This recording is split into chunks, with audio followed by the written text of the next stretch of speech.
தங்கமயில் யோசிக்கிறாங்க, எப்படியாவது இந்த நகையை நம்ம எடுத்துகிட்டு போயிட்டு அம்மாவோட லாக்கரில் வச்சிடணும் அப்படின்னு சொல்லிட்டு. சரி என்ன பண்ணலாம், ஏதாச்சும் ஒரு பிளான் போடணுமே, அந்த பிளான் கரெக்டாக ஒர்க் அவுட் ஆகணும் அப்படின்னு சொல்லிட்டு யோசிக்கிறாங்க.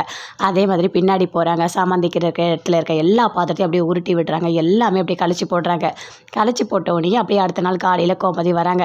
என்ன இது எல்லாமே இப்படி கலைஞ்சிருக்கு அப்படின்னு சொல்லிட்டு கேட்குறாங்க. அதுவும் அத்தை என்னன்னே தெரியல எனக்கும், நானும் இப்போ தான் வந்து பார்த்தேன், ஏதோ ஒரு நைட்டு திருட வந்திருப்பான்னு நான் நினைக்கிறேன் அப்படின்னு சொல்கிறாங்க.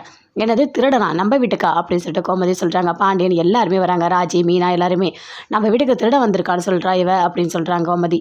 ஆமாம் எல்லாமே கலைஞ்சி இருக்கு, ஏதோ வந்து தூக்க வந்திருக்கான்னு நினைக்கிறேன் அப்படின்னு சொல்லிட்டு இருக்காங்க தங்கமயில். அப்படியா அப்படின்னு சொல்லிட்டு பாண்டியன் பார்க்குறாரு. ஆனால் அப்படிலாம் நடக்க வாய்ப்பு இல்லையம்மா அப்படின்னு சொல்கிறாரு. இல்லைம்மாம்மா, எனக்கு என்கிட்ட நிறைய தங்கம்லாம் இருக்குல்ல, அதை கொண்டு போயிட்டு நான் எங்கள் அம்மாவோட லாக்கரில் வச்சுட்டோமா அப்படின்னு தங்கமயில் கேட்குறாங்க. அதுக்கு பாண்டியன் சொல்கிறாரு, ஏம்மா அவங்க அம்மாவோட லாக்கரில் வைக்கிற, அதோ கோமதிக்கிட்டே லாக்கர் இருக்கே, நீ கோமதிக்கிட்ட கொடு, கோமதி நாளைக்கு எல்லா நகையும் கொண்டு போயிட்டு நீ லாக்கரில் வச்சுட்டு போ அப்படின்னு சொல்கிறாரு. சரிங்க, நீங்கள் சொன்ன மாதிரியே நான் பண்ணிடுறேன் அப்படின்னு சொல்லிட்டு கோமதி சொல்கிறாங்க. கிளம்புறாங்க ரெண்டு பேருமே, கோமதி ராஜ் ரெண்டு பேருமே கிளம்புறாங்க. வாம்மா பேங்க்குக்கு போயிட்டு நகையெல்லாம் உள்ள லாக்கரில் வச்சுட்டு வரலாம் அப்படின்னு சொல்லிட்டு. சரிங்க அத்தை, நான் போயிட்டு ரெடி ஆகிட்டு வரேன் அப்படின்னு சொல்லிட்டு ராஜ் போயிட்டு ரெடி ஆகிட்டு வராங்க. தங்கமயில் கிட்ட கேட்குறாங்க, இங்கே பாருமா உன்னோட நகையெல்லாம் கூட நான் கொண்டு போய் என்னோட லாக்கரில் வைக்கிறேன் அப்படின்னு சொல்லிட்டு. தங்கமயில் பயங்கரமாக டென்ஷன் ஆகுறாங்க. ஐயோ என்னோட நகையை கேட்குறாங்களே, அங்கே தங்கம்மா என்னென்னு உரசி பார்ப்பாங்கல்ல, அப்போ எல்லாமே தெரிஞ்சிருமே, என்ன படத்தே தெரியலையே அப்படின்னு சொல்லிட்டு தங்கமயில் பயங்கரமாக டென்ஷன் ஆகுறாங்க.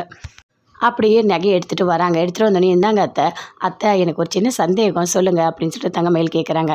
இல்லை பேங்க்குக்கு நீங்கள் நகையை எடுத்துகிட்டு போயிட்டு உள்ள லாக்கரில் வைக்க போகிறீங்க, அப்போது அங்கே ஏதாவது இந்த நகையை உரசி பார்ப்பாங்களா என்ன அப்படின்னு சொல்லிட்டு தங்கமயில் கேட்குறாங்க.